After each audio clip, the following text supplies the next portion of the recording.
Hello students, कैसे हो सब बच्चे। चलो आज हम जो टॉपिक आपको समझा रहे हैं वो टॉपिक है स्ट्रक्चर ऑफ एंथर। एंथर का स्ट्रक्चर कैसे होता है दिखने में, और उसके लिए आप एनसीईआरटी का पेज नंबर 21 एंड 22 आप निकालिए।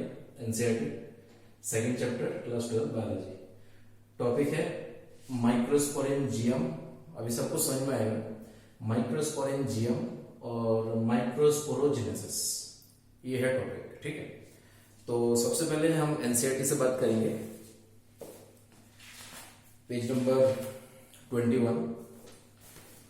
बहुत अच्छी तरह समझिएगा topic. It's very simple topic, कोई टफ नहीं है, लेकिन है इंपॉर्टेंट टॉपिक काफी। Structure of microsporangium. अब आपको ये समझना पड़ेगा कि ये माइक्रोस्पोरेंजियम क्या है। मेगा ही कह रहा मैं, मेगास्पोरेंजियम या फिर मेगास्पोर की बात नहीं चल रही यहाँ पे, वो बाद वाले वीडियो में आप देखोगे। ये ध्यान रखना, माइक्रोस्पोरेंजियम, माइक्रो लिखा है, इट्स नॉट मेगा। मेगा को भी भूल जाओ, पहले माइक्रो को समझो। तो अब आपको समझना है ये माइक्रोस्पोरेंजियम क्या होता है या फिर माइक्रोस्पोरेंजिया। माइक्रोस्पोरेंजियम सिंगुलर फॉर्म होता है, माइक्रोस्पोरेंजिया प्लूरल फॉर्म होता है। अब एक्चुअली होता क्या है, शुद्ध हिंदी में एकदम सिंपल लैंग्वेज में रट लो, कोई भी पूछे तो यही आंसर देना। माइक्रोस्पोरेंजियम एंथर का एक सिंगल कॉर्नर होता है। एंथर का सिंगल कॉर्नर। बच्चों आपको पता होगा कि जो एंथर है, एंथर वो बाइलोब्ड स्ट्रक्चर होता है। एंथर कैसा, मान लो ये एंथर है, एंथर कैसा, बाइलोब्ड स्ट्रक्चर। क्लियर। लेकिन एक एक लोब के भी दो पार्ट होते हैं, डाइथिकस बोलते हैं। तो एंथर के अंदर टोटल कितने चेंबर हो गए, सोचो। दो लोब हो गए, एक लोब के भी दो पार्ट है, तो दो लोब के कितने हो गए, चार। यानी अंदर से कितने चेंबर आपको दिखेंगे, चार चेंबर दिखेंगे। तो एंथर को हम टेट्रागोनल स्ट्रक्चर बोलते हैं। क्या बोलते हैं एंथर को, टेट्रागोनल स्ट्रक्चर। सब बच्चों को समझ में आ रहा होगा एंथर क्या चीज है। एंथर वो चीज है जिसके अंदर पोलन ग्रेन्स होते हैं। तो एंथर को बाइलोब्ड स्ट्रक्चर है। अब एंथर को धीरे धीरे आप ओपन करो, खोलो इस तरह से। मान लो एंथर को इस तरह से हमने खोल दिया, ऐसे एंथर को खोल दिया ऐसे। तो जब एंथर को ओपन करोगे तो ये स्ट्रक्चर दिखेगा आपको। अब आपको ये स्ट्रक्चर बिल्कुल समझ में आ गया होगा कि ये किस चीज का स्ट्रक्चर है। आप आराम से कह सकते हो सर ये एंथर का स्ट्रक्चर है। एंथर के कितने कॉर्नर आपको दिख रहे हैं, एंथर के कितने कॉर्नर दिख रहे हैं, चार। 1 2 3 4। बहुत सिंपल तरीके से समझो, ठंडे दिमाग से, कुछ भी नहीं है, प्रॉपर समझ में आ जाएगा सब कुछ। क्लियर। तो एंथर के चार कॉर्नर हो गए। एंथर के सिंगल कॉर्नर को, ये एक कॉर्नर, सिंगल कॉर्नर, इसको हम कहते हैं माइक्रोस्पोरेंजियम। फिर से, एंथर के सिंगल कॉर्नर माइक्रोस्पोरेंजियम। एंथर का ये कॉर्नर भी माइक्रोस्पोरेंजियम, ये वाला भी माइक्रोस्पोरेंजियम। क्लियर। लेकिन एंथर के चारों कॉर्नर को एक साथ मिलाकर, एक ये 2 3 4, ये चारों कॉर्नर को एक साथ मिला के माइक्रोस्पोरेंजिया। क्लियर। जैसे बहुत सारे बच्चे पढ़ लेते हैं चैप्टर सेकंड, कहते हैं स्कूल में भी कंप्लीट हो गया सर, पेपर भी देने जा रहे हैं, और मैं अचानक से उनसे पूछता हूँ कई बार कि बेटा बताओ microsporangium, microsporangia, megasporangium, megasporangia, microspore क्या होते हैं। तो बच्चों के सर पे चक्कर से आ जाते हो, बेचारे भूल ही जाते क्या है। लेकिन आप लोग जो मुझे देख रहे हो वीडियो में, बिल्कुल मत भूलना, माइक्रोस्पोरेंजियम एंथर का सिंगल कॉर्नर और माइक्रोस्पोरेंजिया चारों कॉर्नर। अभी मैंने इस वाले वीडियो में मेगास्पोरेंजियम नहीं पढ़ा, ये नेक्स्ट वीडियो में आपको दिखेगा, तो मेगा को भूल जाओ। यहां तक क्लियर हो गया सब बच्चों को। आगे सुनिए। अब एंथर का स्ट्रक्चर मैं आपको समझा रहा हूं, एंथर दिखते कैसे। एंथर के चारों तरफ आपको सर्कुलर लाइन दिख रही है, सर्कुलर आउटलाइन। सबसे बाहर वाला लेयर होता है एपिडर्मिस, सबसे बाहर। उसके बाद कौन सा आता है, एंडोथेसियम। आप चाहे तो एनसीईआरटी का डायग्राम देखिए और प्रॉपर आपको दिखेगा पेज नंबर 22 में। ये जो डायग्राम बना हुआ है, इस वाले डायग्राम की हम बात कर रहे हैं। तो एपिडर्मिस हो गया, एंडोथेलियम हो गया, उसके बाद आता है मिडिल लेयर, आता है मिडिल लेयर, और सबसे इनर मोस्ट लेयर का नाम होता है टेपिटम। बोलना नहीं, इनर मोस्ट लेयर का नाम टेपिटम। ये जो तीनों लेयर आपने पढ़े हैं, शुरू के 3 लेयर है, स्टार्टिंग की जो 3 लेयर है, एपिडर्मिस, एंडोथेलियम और मिडिल लेयर, ये तीनों लेयर के 2 फंक्शन है। पेपर में लिख के आना अगर पूछे तो। नंबर 1, ये एंथर को प्रोटेक्ट करता है फ्रॉम एडवर्स कंडीशन, आंधी तूफान बारिश, ठीक है ना। तो एंथर को प्रोटेक्ट करेगा फ्रॉम एडवर्स कंडीशन। और दूसरा फंक्शन ध्यान रखना, ये तीनों जो लेयर है, बाहर के तीनों एपिडर्मिस, एंडोथेलियम, मिडिल लेयर, ये तीनों एंथर को हेल्प करता है डाइसेंस के वक्त। What is dehiscence of the anther? Anther का फटना। जब तक एंथर फटेगा नहीं पॉलन ग्रेन्स कैसे बाहर आएंगे? तो एंथर को डायसेंस भी कराता है। कौन कराता है? ये तीनों लेयर। क्लियर? लेकिन जो इनरमोस्ट लेयर है जिसका नाम है टेपिटम, अभी मैं एनसीईआरटी रीड करूंगा, ठीक है? ये जो इनरमोस्ट लेयर है टेपिटम, और जो टेपिटम के टिश्यू होते हैं ये न्यूट्रिटिव टिश्यू होते हैं, इसके अंदर न्यूट्रिशन होता है, तो भूलना नहीं। और टेपिटम ध्यान रखना, एक से ज्यादा न्यूक्लियस, दो न्यूक्लियस होते हैं, बाइन्यूक्लिएटेड। तो टेपिटम के अंदर एक से ज्यादा न्यूक्लियस कैसे हो गया? अगर ये पूछे तो कैसे हो गया? सिंपल आंसर देना कि सर टेपिटम के अंदर ये होता है क्या? कैरियोकाइनेसिस तो हो गया, लेकिन साइटोकाइनेसिस नहीं हुआ। What is karyokinesis? Division of nucleus. And what is cytokinesis? Division of cytoplasm. तो टेपिटम के अंदर कैरियोकाइनेसिस होता है लेकिन साइटोकाइनेसिस नहीं। दैट्स व्हाई उसके अंदर एक से ज्यादा न्यूक्लियस हो गए। अब मैं एनसीईआरटी को रीड कर रहा हूं, प्लीज अब थोड़ा सा एनसीईआरटी को फॉलो करिए और डायग्राम को देखते रहिए। पेज नंबर 21 में structure of microsporangium. Structure of microsporangium यानी एक सिंगल एंथर के कॉर्नर के बारे में पढ़ेंगे। ये कॉर्नर के बारे में पढ़ के देखते हैं। In a transverse section typical microsporangium appear near circular outline. ये बाहर की तरफ इस तरह से आउटलाइन होती है। It is generally surrounded by 4 wall layers. 4 wall layer होते हैं। तो रटी क्या हो गया? एपिडर्मिस हो गया, एंडोथेशियम हो गया, मिडिल लेयर हो गया और टेपिटम। तो कितने लेयर हो गए टोटल? 4 लेयर। अच्छा, आगे आउटर 3 वॉल लेयर परफॉर्म। देखो 2 बार समझा रहा हूं, एक बार मैंने वैसा समझा दिया, अब एनसीईआरटी पढ़ के आपको 2 बार क्लियर हो गया। और अब भी क्लियर नहीं है, दोबारा मुझे फोन कर सकते हैं, ये मेरा व्हाट्सएप नंबर है, मेल कर सकते हो आप लोग। तो आगे लिखा आउटर मोस्ट जो 3 वॉल लेयर है perform the function of protection and help in dehiscence of anther to release the pollen. तो 2 फंक्शन हो गए, प्रोटेक्शन और डायसेंस ऑफ एंथर, 3 लेयर के फंक्शन। और जो इनर मोस्ट लेयर है इज द टेपिटम, अंदर वाली लेयर को tapetum. It nourish the developing pollen grains. और टेपिटम के अंदर अभी मैंने कहा था कि इसके अंदर न्यूट्रिशन होता है, तो ये क्या करता है? डेवलपिंग पॉलन ग्रेन्स को नरिशमेंट देता है। समझ में आ रहा है? Cells of tapetum possess dense cytoplasm। और जो टेपिटम के सेल है उसके अंदर डेंस साइटोप्लाज्म होता है and generally have more than 1 nucleus, और एक से ज्यादा न्यूक्लियस होगा। क्वेश्चन पूछा गया है, कैन यू थिंक, क्या आपको पता है of how tapetal cell become binucleated? Tapetum में बाइन्यूक्लिएटेड कैसे? तो क्या बताओगे? कैरियोकाइनेसिस हो गया लेकिन साइटोकाइनेसिस नहीं हुआ। क्लियर?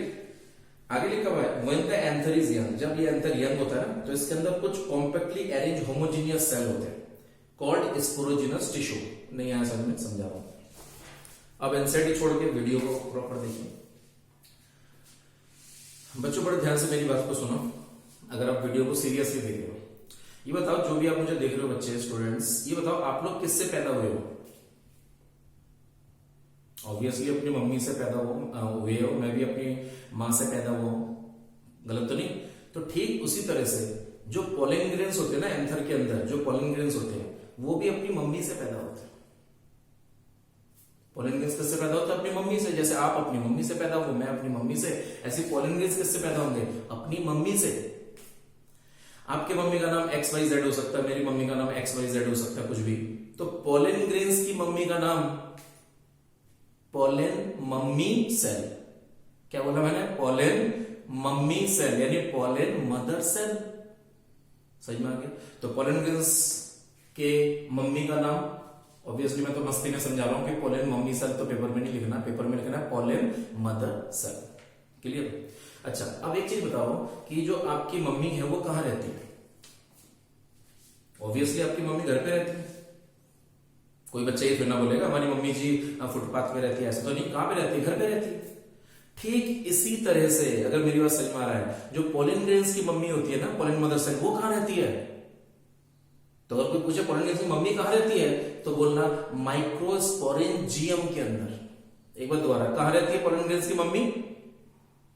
माइक्रोस्पोरेंजियम के अंदर। तो हम यहां पे मम्मी बना के आपको दिखा रहे हैं। ये देखो पॉलन ग्रेन्स की मम्मी यानी पॉलन मदर सेल। ये पॉलन मदर सेल आपको दिख रहा है, एक ब्रांड। लेकिन पॉलन मदर सेल जिसका एक और नाम होता है माइक्रोस्पोर मदर सेल, एक नहीं होती, बहुत सारी मम्मियां होती है। और ये कॉर्नर में बैठे रहते हैं, एंथर के कॉर्नर में। और एंथर के एक एक कॉर्नर को माइक्रोस्पोरेंजियम, तो मैं एक एक कॉर्नर में बहुत सारी मम्मियां को बिठाऊंगा। मम्मियां कौन सी? Pollen mother cell. क्लियर? और पॉलन मदर सेल क्या करेंगे आगे? पॉलन ग्रेन्स को बनाएंगे। Is it clear? मान लेते इस कॉर्नर में ये मदर सेल बैठी है, पॉलन मदर सेल। ये एक और pollen mother cell, pollen mother cell, pollen mother cell, pollen mother cell, mother cell, ये बहुत सारे बैठेंगे। 1 2 3 4 5 6 7 8 9 10 20 30 40 50 60 70 80 90 पूरे 100 मान लेते हैं। 80 90 पूरे 100 मैंने बना दिया शॉर्ट मदर सेल्स। अच्छा बच्चों, आपको ये भी पता होगा जब बहुत सारे सेल झुंड बन जाते हैं, झुंड, तो उसे क्या कहते हैं? टिश्यू कहते हैं। भाई गलत तो नहीं? सेल जो ग्रुप है, सेल का ग्रुप, उसे क्या कहते हैं? टिश्यू। तो सोचो, थोड़ा सा दिमाग में जोर डालो कि जब बहुत सारी mother cell, pollen mother cell, जिसका एक और नाम माइक्रोस्पोर मदर सेल, बहुत सारी मम्मी जब झुंड बना लेती है ना कॉर्नर में, माइक्रोस्पोरेंजियम में कॉर्नर में झुंड बना लेती है, तो अब सारे सेलों को एक साथ मिलाकर स्पोरोजिनस टिश्यू कहते हैं। क्या कहते हैं? Sporogenous tissue. तो ये मदर सेल से, तो ये देखो ना, ये पूरा स्पोरोजिनस टिश्यू बन गया। क्लियर? क्या बन गया? पूरा स्पोरोजिनस टिश्यू। ये देखो स्पोरोजिनस टिश्यू। तो यहां पे भी तो होगा स्पोरोजिनस टिश्यू, है ना? ये भी स्पोरोजिनस टिश्यू। कुछ तो समझ में आ रहा होगा। तो अब कोई अगर पूछे एग्जाम में या फिर कोई भी कि बेटे ये स्पोरोजिनस टिश्यू क्या है, तो वहां पे चुप नहीं रहना, फटाफट बोलना सर स्पोरोजिनस टिश्यू मम्मियों का झुंड होता है, यानी ग्रुप होते हैं। किसके ग्रुप होते हैं? Mother cells, pollen mother cells या फिर माइक्रोस्पोर मदर सेल के ग्रुप को स्पोरोजिनस टिश्यू कहते हैं। कितने स्पोरोजिनस टिश्यू होते हैं? 4। और स्पोरोजिनस टिश्यू प्रेजेंट कहां पे होते हैं? माइक्रोस्पोरेंजियम के सेंटर में। सोच के देखो, ये माइक्रोस्पोरेंजियम है कॉर्नर, तो इसके सेंटर में ही तो है। ये माइक्रोस्पोरेंजियम है, इसके सेंटर में है। ये माइक्रोस्पोरेंजियम है सेंटर में, माइक्रोस्पोरेंजियम सेंटर में। ये भी क्वेश्चन आया हुआ पेपर में कि स्पोरोजिनस टिश्यू कहां पर प्रेजेंट होता है, तो बच्चों ने लिख के आगे से एंथर में होता है, एंथर के अंदर होता है। ये प्रॉपर जवाब नहीं है। प्रॉपर जवाब आपको ये देना है कि सर स्पोरोजिनस टिश्यू प्रेजेंट कहां पे? सेंटर ऑफ ईच माइक्रोस्पोरेंजियम, यानी एंथर के एक कॉर्नर के सेंटर में होते हैं। तो 4 कॉर्नर, चारों सेंटर में होंगे, चारों कॉर्नर के। यहां तक समझ में आ गया स्पोरोजिनस टिश्यू? और ये जो डॉट डॉट आपको दिख रहे हैं बच्चों, एक बार दोबारा, ये जो डॉट डॉट दिख रहे हैं, डॉट डॉट क्या है ये? हाँ सही कह रहे हो कुछ बच्चे, पॉलन मदर सेल या फिर माइक्रोस्पोर मदर सेल। और ये वो मदर सेल है, मां है, जो आगे क्या बनाएंगी? पॉलन ग्रेन्स बनाएंगी। चलो एक मम्मी को, एक मदर सेल को मैं बाहर निकाल के समझाता हूं। मान लो ये पॉलन मदर सेल है सारे, तो इनमें से एक बाहर निकाल रहा हूं। लो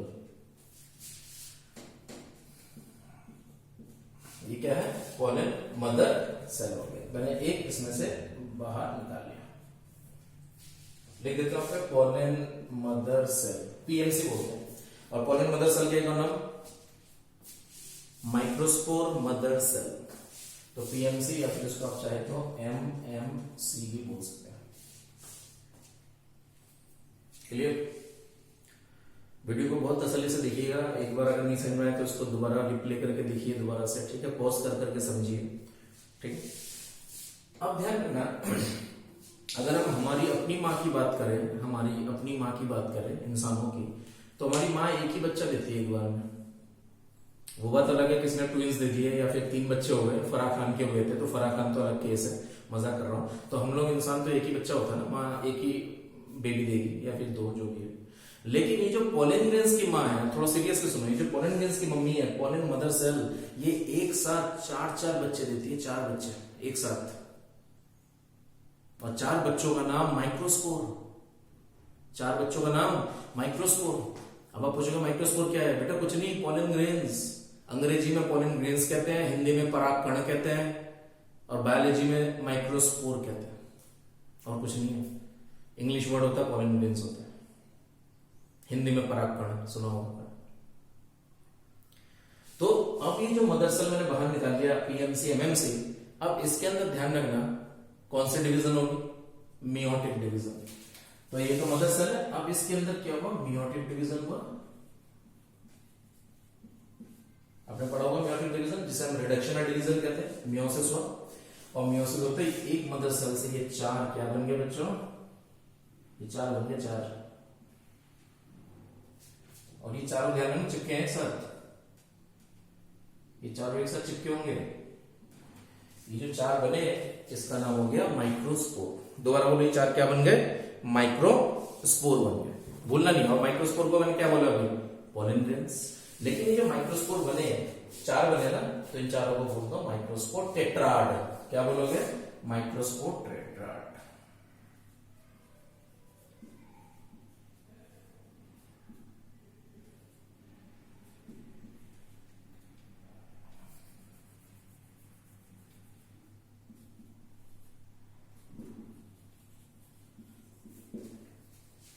तो ये चार क्या बन गया, माइक्रोस्पोर टेट्राड। माइक्रोस्पोर टेट्राड तो बोलना है what is microspore tetrad. Microspore tetrad क्या होते हैं, चार जो माइक्रोस्पोर बने, कौन से डिवीजन से, मियोटिक डिवीजन से, ठीक है। और मियोटिक डिवीजन हुआ किसका, पॉलन मदर सेल, थोड़ा सा ध्यान दीजिए तभी समझ में आएगा। पॉलन मदर सेल मियोसिस किया, चार माइक्रोस्पोर टेट्राड। टेट्राड क्यों बोल रहे हैं, चार बने, क्लियर।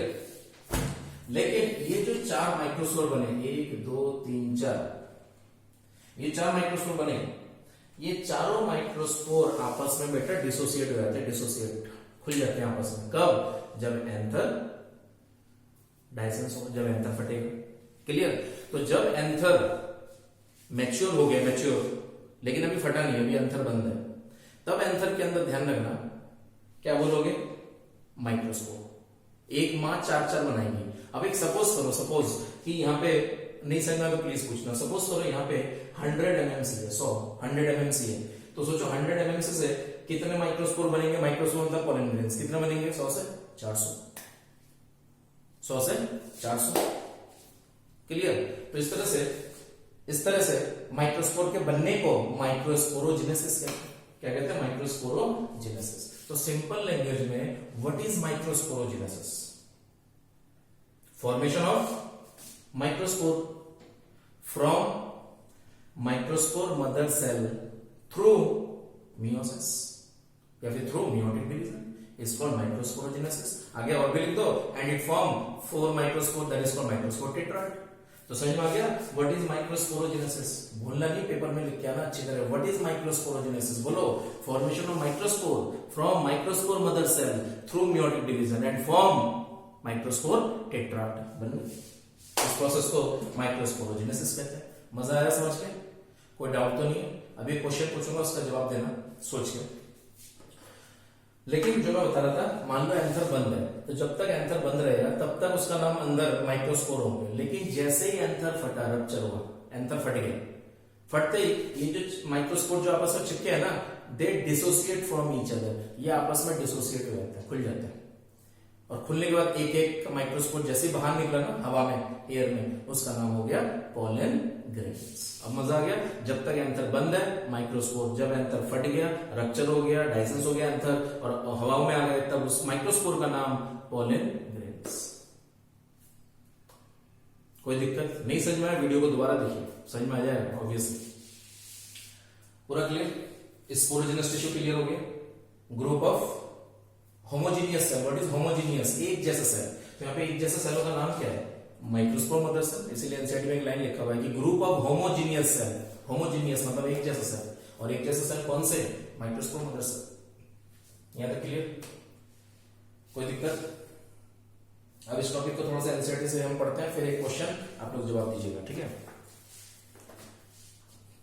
तो पेज नंबर 21 में microsporogenesis. As the anther develop, जैसे से anther develop हुआ, cell of the, क्या लिखा है, cell of the sporogenous tissue। अब सोच के देखो ना, cell of the sporogenous tissue यानी किसकी बात चल रही है, cell of the sporogenous tissue, यही तो है ना sporogenous tissue। तो इसके सेलों की बात चल रही है, तो इसके सेलों के नाम क्या है, सोचो ना, MMC। क्लियर हो गया, माइक्रोस्पोर मदर सेल। तो एक बार दोबारा एनसीईआरटी की एक लाइन समझो। As the anther develop the cell of the sporogenous tissue undergo meiotic division. ये देखो मियोटिक डिवीजन, बोलना नहीं है, एमएमसी के अंदर हमेशा मियोटिक डिवीजन होता है, रिडक्शनल डिवीजन। और जस्ट एक कॉमन सी बात है, अगर रिडक्शनल डिवीजन होगा तो जो माइक्रोस्पोर बने इसकी प्लॉइडी लेवल क्या हो जाएगी, इसकी प्लॉइडी लेवल एन हो जाएगा, हैप्लॉइड, क्योंकि रिडक्शनल डिवीजन। यहां तक क्लियर।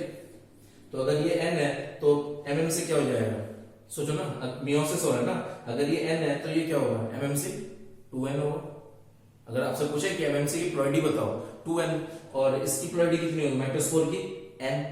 आगे as the anther develop cell of the sporogenous tissue undergo meiotic division होगा टू फॉर्म माइक्रोस्पोर टेट्राड। अब क्वेश्चन पूछा है यहाँ पे आप लोगों से, what would be the ploidy of the cell of the tetrad. Tetrad की प्लॉइडी क्या हो जाएगी, सोचो ना, ये टेट्राड की प्लॉइडी क्या होगा, एन क्या होगा, रिडक्शन और डिवीजन, क्रोमोसोम हाफ हो गए। Page number 22, As each cell of the sponge tissue is capable of giving rise to a microspore tetrad, कह रहे हर सेल जो स्पोरोजल टिश्यू के जो सेल है, यानी एमएमसी की बात चल रही है, हर सेल के अंदर एक कैपेसिटी होती है, कैपेबिलिटी होती है कि वो माइक्रोस्पोर टेट्राड यानी 4 माइक्रोस्पोर बनाएगा। हर मदर सेल, जितने भी मदर सेल होते हैं, अगर 100 है तो 400 बनेंगे इस तरह से। Each one is potential pollen or microspore mother cell.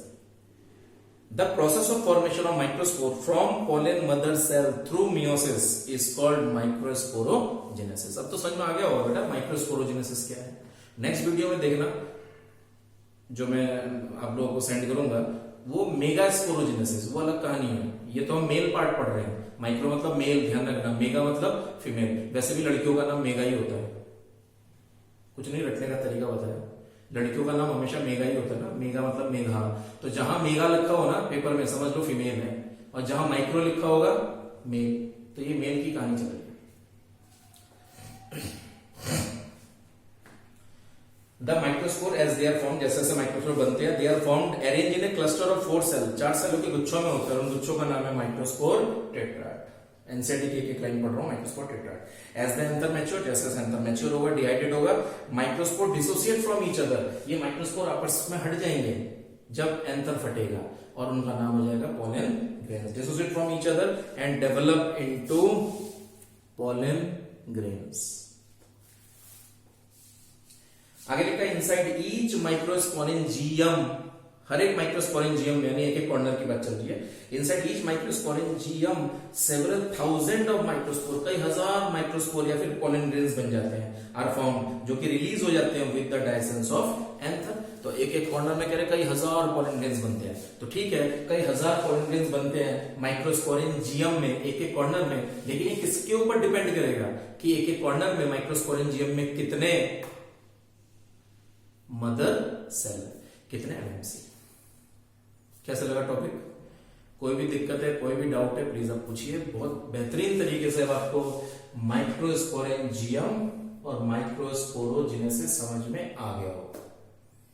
तो वीडियो को खत्म करते करते प्लीज थोड़ा सा रिक्वेस्ट, एक बार दोबारा, व्हाट इज माइक्रोस्पोरेंजियम? एंथर का सिंगल कॉर्नर, एक कॉर्नर। और अगर मैं आपसे पूछूं व्हाट इज माइक्रोस्पोरेंजिया, तो आप बोलोगे एंथर के चारों कॉर्नर, चारों कॉर्नर मिला के स्पोरेंजिया, और एक कॉर्नर मतलब microsporangium. Clear? And what is microsporogenesis? Formation of, ये ना, formation of microspore from microspore mother cell या फिर पोलन मदर सेल।